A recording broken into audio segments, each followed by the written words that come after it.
আব্দুল্লাহ জাহাঙ্গীর রহমাতুল্লাহ বলতেন, আমরা মাঝে মাঝে বলতাম যে স্যার রাগ কন্ট্রোল করা অত সোজা না, এগুলো ওয়াশ করা যায় কিন্তু কন্ট্রোল করা অত সোজা না। কথা ঠিক কিনা?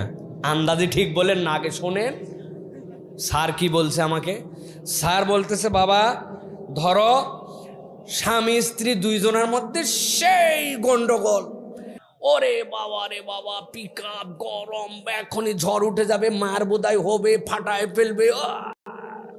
বাচ্চা কাচ্চা সব অনেক সময় ভয় পেয়ে যায়, জিরি বাবার আব্বা আম্মার গন্ডগোলরা চুপসাই গেছে সব, হয় কিনা এরকম? আমাদের বাড়ির যদিও এটা হয় না আলহামদুলিল্লাহ, আমরা আমার আব্বা আম্মাকে কোনোদিন এরকম করে চিৎকার করে কোনো কথাই বলতে শুনি নাই। তাদের রাগ ঝাগ যা হয় এটা কখন হয় তারা জানে, আমরা জানি না। আমরা 7 বন বই দেখি নাই, এটা আমরা দেখি নাই কোনোদিন। যাই হোক, এইরকম গন্ডগোল চলতেছে বাড়ির ভিতরে, ওরে বাবারে বাবা কি জানি হয়ে যাবে এই পরিবেশ। আল্লাহর কি কাজ, ঠিক ওই সময়ই দরজার মধ্যে কে জানি আসে ডাক দিছে। একবার ডাকবি তো ডাক, একবার ডাকেনি, না খুলতেই 5 সেকেন্ডের মধ্যে আবার ধমধম করে ডাক দিছে।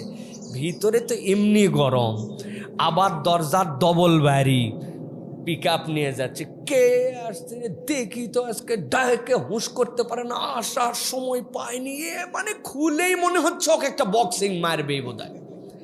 আল্লাহর কি কাম, খালি দরজা খুলছে, খুলে দেখে কি চেয়ারম্যান সাহেব ওর বাড়িতে আসছে।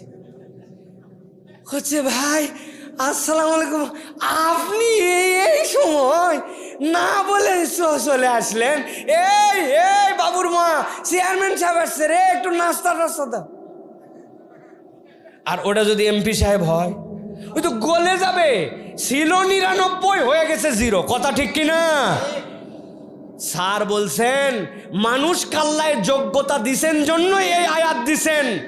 মানুষ চাইলে রাগ নিয়ন্ত্রণ করতে পারে, কিন্তু শয়তানের প্ররোচনায় ও রাগের উপরে আরো হাওয়া দেয়। কারণ শয়তান জানে মানুষ রেগে গেলে হিতাহিত জ্ঞান শূন্য হয়ে যায়, তখন সে যা ইচ্ছা তাই করতে পারে। ঠিক কিনা? এই জন্য রাগা যাবে না। রমাদান আমাদেরকে রাগ বিমুক্ততা শিখাইছে, এটা আমাদের জীবনে আমাদের সাথে ধরে রাখার জন্য চেষ্টা করতে হবে প্রিয় ভাইয়েরা।